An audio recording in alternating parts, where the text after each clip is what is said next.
उपचुनाव के दंगल में अब ललकार, एक दूसरे को चैलेंज देकर रहे पुकार।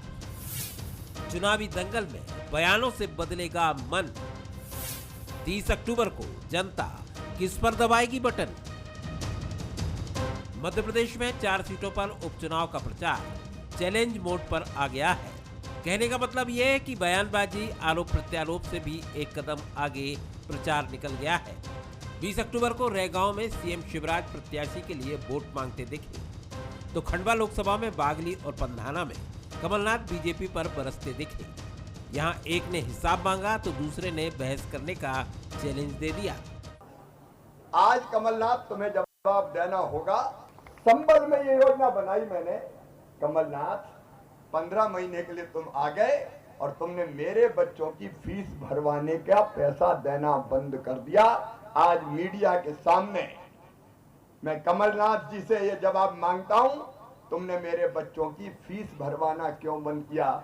मेरे भांजे भांजियों ने तुम्हारा क्या बिगाड़ा था कमलनाथ? शिवराज जी कहते हैं कमलनाथ मुझे हिसाब दे कि उनके 15 महीने में क्या हुआ। शिवराज जी आ जाइए, आप अपने 17 साल का हिसाब दीजिए। कमलनाथ आपको 15 महीने का हिसाब देते हैं। जनता तय कर लीजिए। किसी भी मंच पर आ जाइए, पंडाना के मंच पर आना है वहां आ जाइए, खंडवा के मंच पे आना है वहां आ जाइए। आपकी कलाकारी बहुत हो गई। वैसे एक दिन पहले 19 अक्टूबर को भी माहौल ऐसा ही था। अंतर सिर्फ स्थान का था। कमलनाथ रैगांव में थे और शिवराज सिंह चौहान अलीराजपुर जिले के जोबट में। वैसे इन सबके बीच इस चुनाव में बीजेपी के प्रदेश अध्यक्ष वीडी शर्मा भी एड़ी चोटी का जोर लगा रहे हैं। 19 अक्टूबर को वो खंडवा में डटे रहे तो 20 अक्टूबर को पृथ्वीपुर में जुटे रहे। पृथ्वीपुर विधानसभा का चुनाव विकास वर्सेस आतंक और दहशतगर्दी का चुनाव है। जिस प्रकार से नौजवानों का, आज माताओं बहनों का जो विशाल समूह भारतीय जनता पार्टी के साथ आज यहाँ पर है, सब लोगों ने ताकत के साथ मैदान में उतर कर के इस चुनाव में प्रत्येक बूथ पर जीत करके इतिहास बनेगा और चारों सीटें जो लोकसभा और विधानसभा की हैं, हम बहुत प्रचंड बहुमत के साथ इस चुनाव में हम जीतेंगे।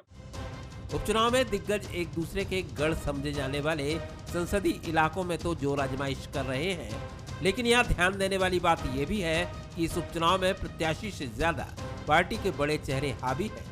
बीजेपी का टारगेट कमलनाथ है तो कांग्रेस का शिवराज। स्थानीय मुद्दे, राष्ट्रीय मुद्दे की भी उतनी धमक सुनाई नहीं दे रही है। लड़ाई कमलनाथ सरकार के कामकाज और शिवराज के कामकाज के बीच ही दिख रही है। नमस्कार, मैं हूं शरद द्विवेदी और हमारा आज का मुद्दा है सियासत मांगे हिसाब। तो सियासत में तो हिसाब मांगा ही जाता है, लेकिन कमलनाथ जी और मुख्यमंत्री शिवराज सिंह चौहान के बीच में एक बड़ी दिलचस्प जंग देखी जा रही है। और दोनों ही नेताओं की अगर हम बात करें तो दोनों ही बहुत ही सीजन्ड, बहुत ही अनुभवी राजनेता हैं। और उतनी ही महत्वपूर्ण बात यह भी है कि दोनों के बीच में बड़े कार्डियल रिलेशन भी हैं। चुनावी मंच पर जो तल्ख बयानबाजी है वो अपनी जगह है, लेकिन दोनों ही नेता एक दूसरे का बहुत सम्मान करते हैं और इसका प्रदर्शन करने से भी जहां ज़रूरत है, दोनों ही नेताओं ने कोई कंजूसी, कोई कमी नहीं छोड़ी है। और एक अनुभवी और सिद्धहस्त राजनेता की पहचान ही यही है कि चुनावी मंच पर छोड़ा ना जाए और चुनावी मंच से जैसे ही हटे तो ये बताने में भी कोई कसर न छोड़ी जाए कि हम एक दूसरे के प्रति कितना आदर भाव और सम्मान रखते हैं। कमलनाथ जब मुख्यमंत्री बने तो वो सबसे पहले मिलने जिन नेताओं से गए वो थे पूर्व मुख्यमंत्री उस समय के शिवराज सिंह चौहान। और शिवराज सिंह चौहान भी जब मुख्यमंत्री बने तो उन्होंने संवाद और मेलजोल का क्रम कमलनाथ जी के साथ बिल्कुल भी नहीं भंग किया या तोड़ा। लेकिन ये चुनाव का मंच है और चुनाव के मंच पर एक दूसरे की कमियां गिनाना, एक दूसरे की सरकार, पार्टियों की तथाकथित कमजोरियों को उजागर करना शिवराज जी का भी धर्म है और कमलनाथ जी का भी धर्म है। तो इसमें भी अब कोई कोर कसर नहीं छोड़ी जा रही है और दोनों ही नेता एक दूसरे से खुलकर सवाल पूछ रहे हैं और एक दूसरे को चुनौती भी दे रहे हैं कि आप आ जाइए तो एक शास्त्रार्थ जैसी किसी व्यवस्था में भी एक दूसरे से बहस कर ली जाए। हालांकि इस देश में अमेरिका की तरह राजनेता कभी एक मंच पर नहीं आते कि वो सामने आमने आकर टेलीविज़न पर किसी टेलीविज़न का ही मंच चुन लें। अमेरिका में इस तरह की डिबेट्स काफ़ी ज़ोर मारती हैं और कई बार तो ये भी कहा जाता है कि वहाँ जनता इन्हीं डिबेट्स को देखकर कई बार फैसला करती है, मन बनाती है कि ये जो कैंडिडेट है राष्ट्रपति पद के लिए ये बड़ा मजबूत है। बहरहाल मुझे लगता है कि जिस तरह का हम एक बेहतरीन डेमोक्रेसी हैं, तो हो सकता है कि वो वक्त भी हम देखें कि हमारे राजनेता अभी तक तो प्रवक्तागण ही टेलीविज़न के मंच का सबसे सर्वाधिक उपयोग करते हैं, लेकिन फिर आप कल्पना करिए कि एक तरफ वी.डी. शर्मा जी हों, दूसरी तरफ दिग्विजय सिंह जी हों, एक तरफ कमलनाथ जी हों, दूसरी तरफ शिवराज जी हों, एक तरफ अजय सिंह जी हों, दूसरी तरफ नरोत्तम मिश्रा हों, तो फिर आनंद और अंदाज़ा लगाने का जो अद्भुत एक वो मिलेगा मौका, अवसर हमको, वो भी ज़बरदस्त होगा और हम भी इसका पूरा आनंद उठाएंगे जो टेलीविज़न के जर्नलिस्ट हैं। आज चुनाव अपने चरम पर पहुंच रहा है प्रचार की दृष्टि से, इसी पर हम बात करेंगे। जो मेहमान हमारे साथ हैं उनसे मिल लीजिए। मेरे साथ भोपाल स्टूडियो में वरिष्ठ पत्रकार, राजनीतिक विश्लेषक दिनेश गुप्ता जी, मैं बहुत स्वागत करता हूं उनका। स्वदेश शर्मा जी हैं, वरिष्ठ नेता, प्रवक्ता कांग्रेस के, उनका स्वागत है। इंदौर से जुड़ रही हैं भारतीय जनता पार्टी की लीडर और स्पोक्स पर्सन दिव्या गुप्ता जी, उनका मैं बहुत स्वागत करता हूँ। और एक बड़ी समृद्ध परंपरा से वो आती हैं विचार की, और उनके पिताजी बहुत ही इमिनेंट एजुकेशनिस्ट और एक बहुत ही चिंतक, विचारक और प्रख्यात, जिनका बहुत मुझे भी सौभाग्य मिला उनके संसर्ग का, और मैं उनकी विद्वता और उसी परंपरा को आगे बढ़ाने की एक जिम्मेदारी और दायित्व भी दिव्या जी के ऊपर है निश्चित तौर पर। और मनोज सैनी जी भी हमारे साथ हैं जो चुनावी रण को कवर करने के लिए अपना पूरा जोर लगा रहे हैं और देख भी रहे हैं चुनाव को नज़दीक से। मनोज जी, पहली छोटी टिप्पणी आपकी, बहुत छोटी टिप्पणी, किस तरह से चुनाव का ये रण अब जो है आप देख ही रहे हैं, जुबानी जंग भी अब बड़ी तेज़ हो रही है, तो किस तरह से ये जुबानी जंग है, लड़ाई है, राजनीतिक द्वंद्व है, ये धीरे धीरे अब मैं देख रहा हूँ इंटेंसिफाई हो रहा है। अब चुनाव में ज़ुबान फिसलने का क्रम भी शुरू होगा, कुछ ऐसे बयान भी आएंगे जो मीडिया की सुर्खियाँ बनेंगे या बन सकते हैं। बहरहाल किस तरह देख रहे हैं आप दोनों ही पार्टियों के चुनाव प्रचार को? जी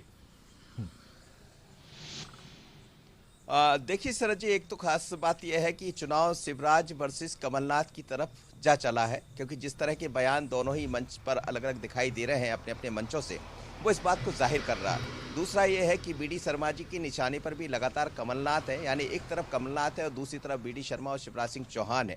लेकिन जब मंच से एक दूसरे को चैलेंज दिए जाने लगे तो फिर ये भी बताता है कि जनता के मन में क्या है, और हम तो जनता की नब्ज टटोलता है, बंसल न्यूज़ जगह जगह जाता है, लोगों से समझता है, तो लोग यदि हम बात करते हैं तो वो शायद किसी चुनाव को स्वीकार नहीं करना चाहते, पर मजबूरी है कि चुनाव है और चुनाव में उनको वोट भी करना है और मैदान में भी आना है, और इसीलिए अब मंच से एक दूसरे को चैलेंज दिए जा रहे हैं। पर हिसाब किताब तो जनता करती है चुनाव में, और वो नज़र आ रहा है। अब किसका हिसाब कितना होगा वो अलग मुद्दा है, पर आज जिस तरह से हमने देखा, कमलनाथ जी पंधाना में थे, हम कवर कर रहे थे, उससे पहले शिवराज जी को कवर कर रहे थे और वो भी वही बात कह रहे थे, वी.डी. शर्मा जी पृथ्वीपुर से कह रहे थे। एक और बात दिलचस्प है कि आज पृथ्वीपुर से ही दूसरे तरह के बयान भी सामने आए हैं। उसमें प्रतिभा जी जो नायक है, उन्होंने एक तरह से कहा जाए तो सहानुभूति पूर्वक जो बात अपनी कही है कि मुझे वोट दीजिए, इतने दिन मैंने सेवा की है आपके लोगों के बीच में। तो बीजेपी सबको एक मंच पर लाने की तैयारी में है, और यही कुछ नज़ारा कांग्रेस की तरफ से भी दिखाई दे रहा।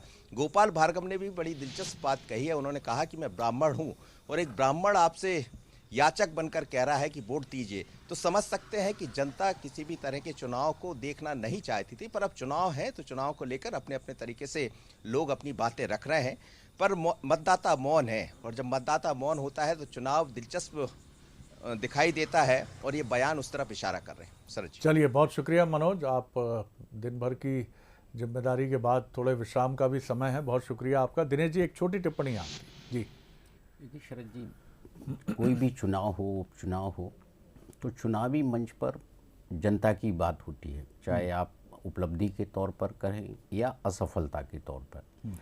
बाकी आप जब देखते हैं तो चुनाव में मैनेजमेंट बहुत महत्वपूर्ण होता है। जो आप चाहे वो पृथ्वीपुर में जिस तरह से प्रतिभा नायक का उल्लेख मनोज जी कर रहे थे, या दूसरे तरह से आप मैनेजमेंट करें, तो आप 2-2.5 दशक पहले के चुनाव देखेंगे तो उपचुनाव को खासतौर पर तो आपको बहुत ज़्यादा ऐसा नहीं दिखता था कि इसको बहुत एंटी इनकम्बेंसी पर फोकस किया जा रहा है।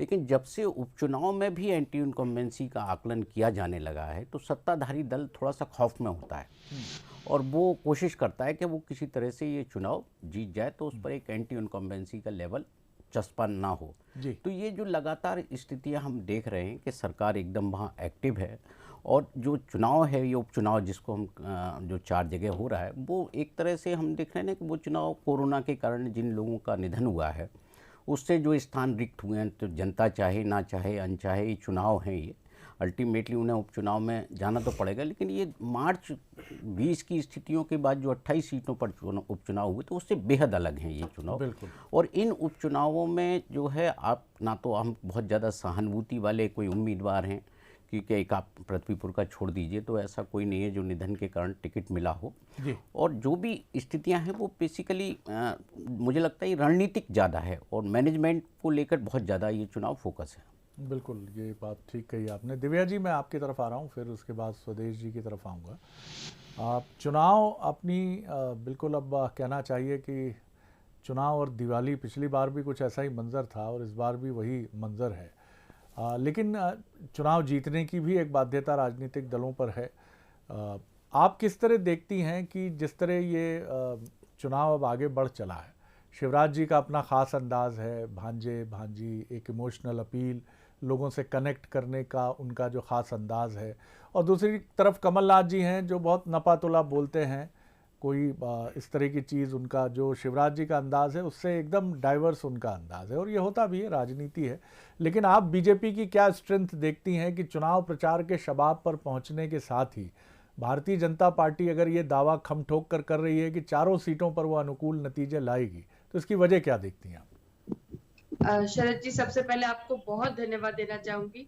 आज आपने मेरे पिताजी को याद करके मेरे भी थोड़ा सा इमोशनल हो गई थी मैं, तो बहुत बहुत जी, और वो इस तरह की विभूति रहे हैं वो। जी जी, बहुत धन्यवाद आपका जी।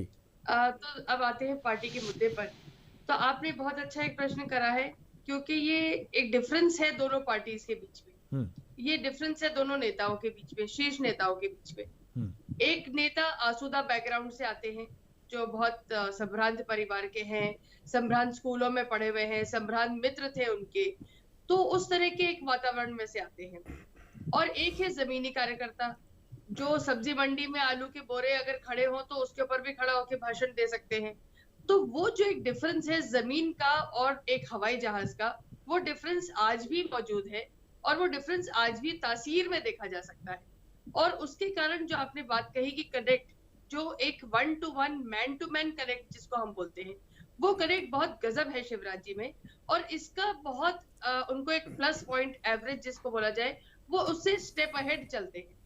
ये बहुत बड़ा डिफरेंस हो जाता है कमलनाथ जी में।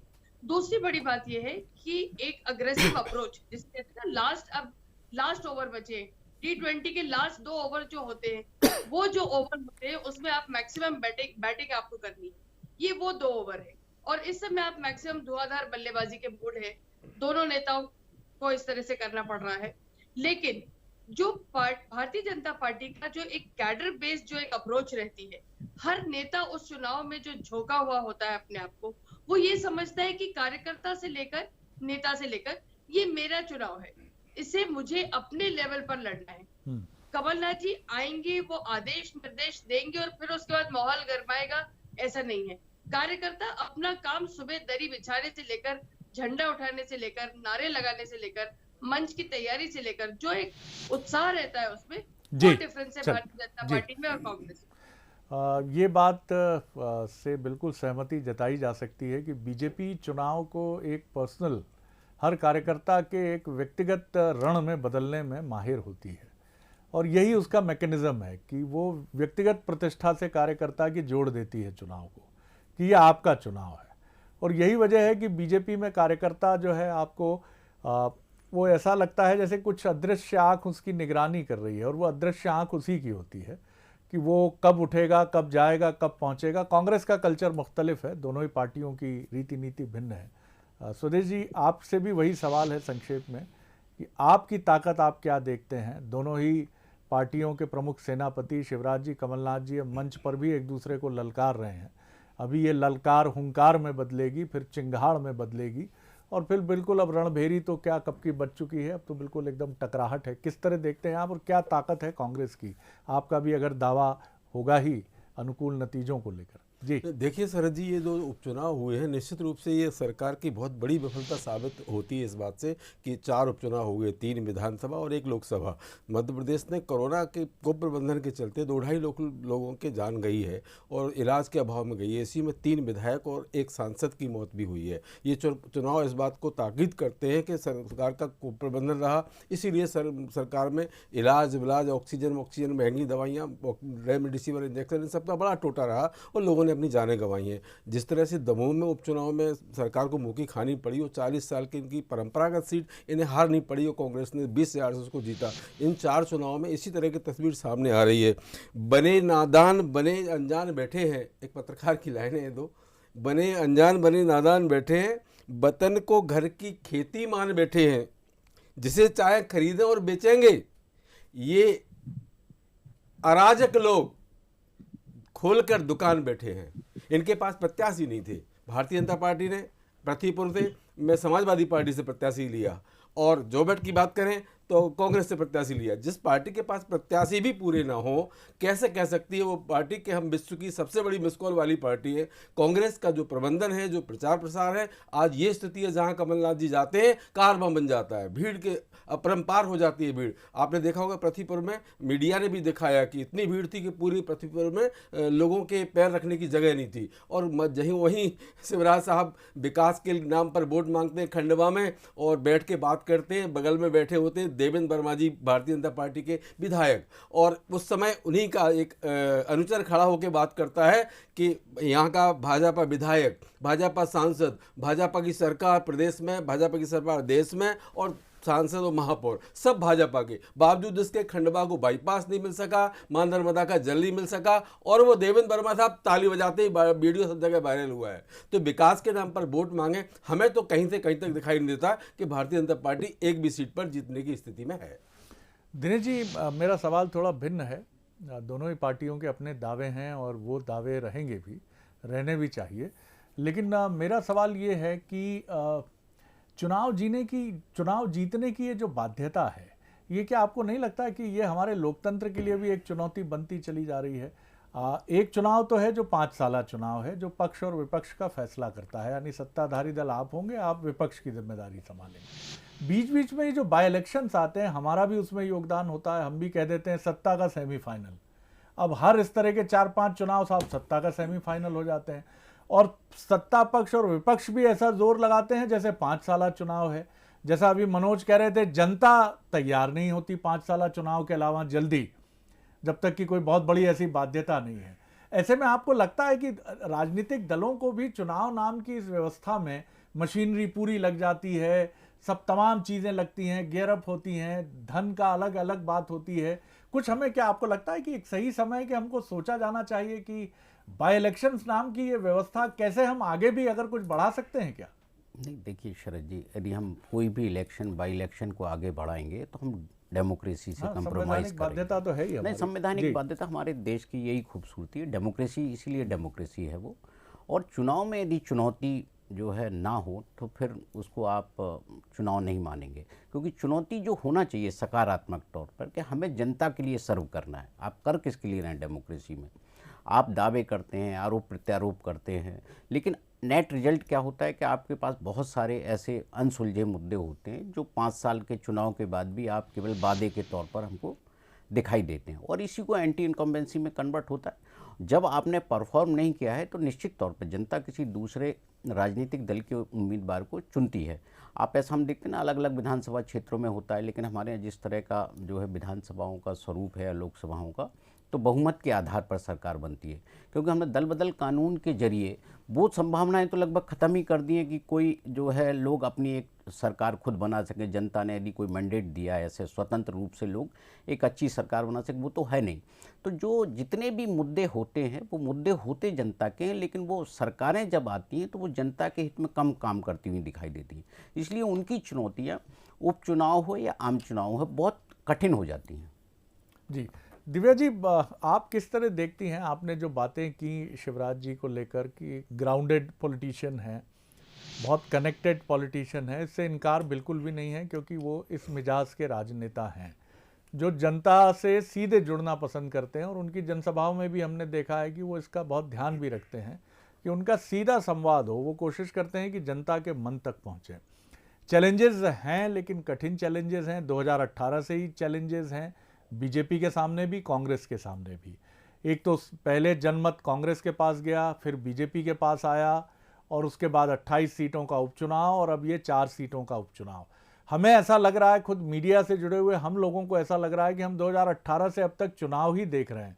इसी में कोरोना की पहली लहर, दूसरी लहर, और चैलेंजेस, आर्थिक मंदी, तमाम तरह के परेशानियां साथ में, जनता उनसे भी जूझ रही है। ऐसे में इस चुनाव नाम की व्यवस्था को कुछ ऐसा बनाया जाए कि ये कम खर्चीली भी हो, और स्थानीय स्तर पर ही इसका जोर अगर अधिक हमें नजर आए, बजाय कि ये मध्य प्रदेश के स्तर पर अख्तियार हो जाए। है 4 सीटों का चुनाव, लेकिन पूरा देखिए, आज हम भी बात कर रहे हैं इस पर, और बीते अब ये 1 महीने तक ये खुमार चलता ही है। जी, इस पर एक टिप्पणी आपकी। शरद जी, एक मोदी जी ने या भारतीय जनता पार्टी ने एक बहुत अच्छी बात एक कही थी, 1 नेशन 1 इलेक्शन के बारे में। तो वो भी एक बहुत बड़ा राष्ट्रीय मुद्दा जरूर है, जिसके बारे में भी एक बार कभी डिबेट होना चाहिए कि हम ऐसा क्यों ना करें कि एक ही बार में खर्चा आए सब पर, और एक ही बार में मीडिया, तंत्र, प्रजातंत्र, जितना सब कुछ है वो सब एक ही बार में लगा रहे। तो 1 नेशन 1 इलेक्शन की थ्योरी बहुत अच्छी थ्योरी है, उस पर अमल किया जाना, या डिबेट का एटलीस्ट डिबेट तो होना चाहिए। उसके बाद उसका अमल हो नहीं हो वो एक अलग विषय होता है।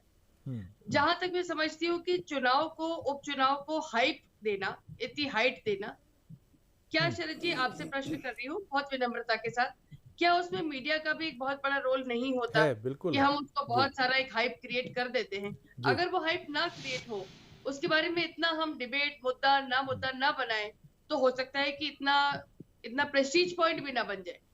क्योंकि वो रोज हम उस बारे में इतना सब हाईलाइट करते हैं उन सारी विषयों को, तो हो सकता है कि इसके कारण वो बहुत एक समर की तरह हो जाता है। अब ये युद्ध है, और इस युद्ध में हम सब उतर चुके हैं, और हम अपनी अपनी तलवारबाजी करने में लगे हुए हैं, कौन विजेता कौन नहीं विजेता, आज किसने वार करा। और इस समय तो अब ये होता है कि कम से कम महाभारत के युद्ध में शाम को तो एक हो जाता था कि अच्छा दुंदुभी बच गई, अब उसके बाद अब आपका रेस्टिंग पीरियड है, लेकिन यहाँ तो वो भी नहीं होता। तो अब जो सारा का सारा तंत्र है, I think it is all because of the hype, और ये सारी हाइप हमने ही स्वयं क्रिएट करी है। क्या हम उसको थोड़ा टोन डाउन यदि करें, तो हो सकता है कि इतना ना, जितना पैसा इन्वॉल्व हो रहा है, जितना तंत्र इन्वॉल्व हो रहा है, हो सकता है इतना ना हो।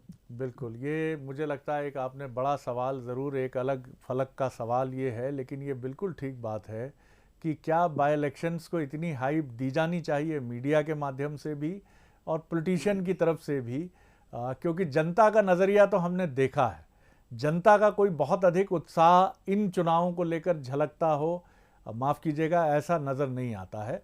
ये उत्साह दिखता है ज़्यादा हमारी मीडिया फ्रेटर्निटी की तरफ से और पॉलिटिकल फ्रेटर्निटी की तरफ से। बहरहाल स्वदेश जी, कंक्लूड करते हुए मैं ज़रूर एक रिमार्क चाहूँगा। जैसा आप दावा कर रहे हैं कि तमाम चीज़ें हैं आपके साथ, अब चुनाव अपने अंतिम चरणों की तरफ बढ़ेगा, क्योंकि त्यौहार और चुनाव ये दोनों ही साथ साथ चल रहे हैं इस बार, और ये समझ लीजिए कि यही सप्ताह हमारे पास है। 28 तारीख को चुनाव प्रचार का शोर थमेगा। तो चुनावी ये जो जुबानी जंग है, आपसी प्रतिद्वंदिता है, इसका स्तर भी बने, इसकी भी जिम्मेदारी दोनों ही राजनीतिक दलों पर है, जितनी बीजेपी पर है उतनी कांग्रेस पर भी है। देखिए सरद जी, आप एक बहुत मध्य प्रदेश के बड़े नामचीन और विद्वान पत्रकार हैं, और आज मैं इस चैनल के माध्यम से ये जरूर मैं सुन पाया हूँ कि भारतीय जनता पार्टी ने भी ऐसे प्रवक्ता बना दिए जो किसी विद्वान पिता की संतान है। मैं बड़ा आदर कर रहा हूँ उनका, उन्होंने जिस तरह से जो बात रखी है निश्चित रूप से ये बड़ी स्वागत योग्य है। लेकिन भारतीय जनता पार्टी जब से सरकार में आई है देश में, ये बिल्कुल उनके इतर है, उनसे कहीं से कहीं तक मेल नहीं खाती। वो कहते हैं हमें विपक्ष मुक्त भारत चाहिए, हमें कांग्रेस मुक्त भारत चाहिए। ये कैसे संभव है? हाइट तो पकड़ेगा, बयान इस तरह की भारतीय जनता पार्टी के लोग देंगे, इस तरह की हरकतें करेंगे, इस तरह की घटनाओं को अंजाम देने वाले लोगों को की भीड़ थपथपाएंगे, तो कैसे नहीं होगा? मीडिया अपना काम करेगी, ये प्रजातंत्र का चौथा स्तंभ है, वो तो निश्चित रूप से उठाएगा मुद्दों को। कुल मिलाकर के ये है कि सरकार को चाहिए, जिस तरह से शरद द्विवेदी जी ने डिबेट कराई, जिस तरह से आगे भी कराते हैं और कराते आए हमेशा, अगर इनकी बात का अनुसरण किया जाए तो मध्य प्रदेश की राजनीति का नक्शा जरूर बदल सकता है। अनुसरण आप लोगों का होगा, क्योंकि अनुसरण करने वाले लोग जो हैं वो लीडर्स होते हैं और लीडर्स आप लोग हैं। तो दो तरह की चीज़ें होती हैं, अनुकरणीय और अनुसरणीय। अनुकरण जब व्यक्तित्व बड़ा होता है तो अनुकरण होता है, और फॉलो करना तो एक भेड़ चाल का भी हिस्सा होता है कि साहब फॉलो कर रहे हैं, हमें मालूम नहीं है कहाँ पहुँचेंगे लेकिन हम तो फॉलो कर रहे हैं। तो अनुकरणीय वो जो लोग हैं, जिसमें स्वदेश जी भी शामिल हैं, दिव्या जी भी शामिल हैं, उनकी पार्टी के टॉप लीडर्स शामिल हैं, वो जितने अनुकरणीय होते चले जाएंगे, समाज उनको फॉलो करेगा तो वो अनुसरण नहीं, वो भी अनुकरणीय लोगों को फॉलो करेगा तो अनुकरणीय ही होगा। दिनेश जी, एक बहुत छोटी टिप्पणी 30 सेकंड में आप। नहीं, देखिए शरद जी, जो इतने चूँकि चुनाव मैंने कहा ना बहुत संवेदनशील इस परिस्थितियों में हो रहे हैं, तो जो मुद्दे हैं सरकार की अपनी प्राथमिकताएं हैं वो निश्चित तौर पर लोगों के सामने वो रख रही है अपनी प्राथमिकताएं, और ये बेहतर है कि कम से कम अभी हमको बिलो द बेल्ट हम कोई इस इलेक्शन में देख रहे हैं, जो सबसे महत्वपूर्ण चीज़ है। और ये उम्मीद भी करें कि यदि ये जो वातावरण है वो बना रहेगा तो भी जो हमारा राजनीतिक वातावरण है वो भी आने वाले दिनों में बेहद अनुकूल होगा, ये हम केवल उम्मीद कर सकते हैं। बिल्कुल ठीक कहा आपने, और ये सही वक्त भी है जब दुनिया की सबसे बड़ी डेमोक्रेसी को इस पर विचार करना चाहिए, जैसा दिव्या जी ने कहा। और ये सोच कोई ऐसी सोच नहीं है जिसको आप हाशिए पर डाल दें कि वन नेशन वन इलेक्शन, और वन नेशन वन इलेक्शन का मतलब है कि आपके जो पंचायत स्थानीय निकायों के चुनाव हैं और बाय इलेक्शंस के लिए भी कोई ऐसा मैकेनिज्म होना चाहिए कि ये जल्दी कराने की बाध्यता हो, क्योंकि 5 साला चुनाव हम देखते हैं कि किसी न किसी राज्य में, 5 राज्यों में, 6 राज्यों में हर 1 वर्ष या 1.5 वर्ष के अंतराल में इस देश में होते हैं, और मीडिया की फिर वही हेडलाइन होती है कि सेमीफाइनल सत्ता का ये तय करेगा कि अगले लोकसभा चुनाव में किसकी सरकार होगी, क्योंकि ये मीडिया का धर्म है, वो भी अपनी खबर को हाइप देना चाहता है। लेकिन इन सब में जनता का उत्साह, पैसों का इन्वॉल्वमेंट, आचार संहिता का लगना और चुनाव को लेकर धीरे धीरे क्या, ये भी एक सवाल मैं छोड़ता हूं कि क्या लोगों के मन में ये भी बात आती है कि उनका उत्साह कम होता है चुनाव को लेकर, क्योंकि कोई भी चीज़ अगर वो एक निश्चित समयावधि के भीतर, अगर दिवाली 1 साल में 3 बार आएगी तो क्या हमारा उत्साह दिवाली को लेकर वो रहेगा जैसा साल में 1 बार दिवाली, होली, रक्षाबंधन को लेकर रहता है? ये बड़ा सवाल है, क्योंकि लोकतंत्र का सबसे बड़ा त्यौहार है चुनाव। ये कैसे इसके प्रति हम जनता का उत्साह और रुझान, राजनेताओं का उत्साह, मीडिया का उत्साह बनाए रखें, ये सोचना भी देश के संविधान निर्माताओं के लिए, एग्जीक्यूटिव के लिए, बुद्धिजीवियों के लिए बहुत ज़रूरी है। बहुत धन्यवाद दिनेश जी, धन्यवाद स्वदेश जी, धन्यवाद दिव्या जी, नमस्कार।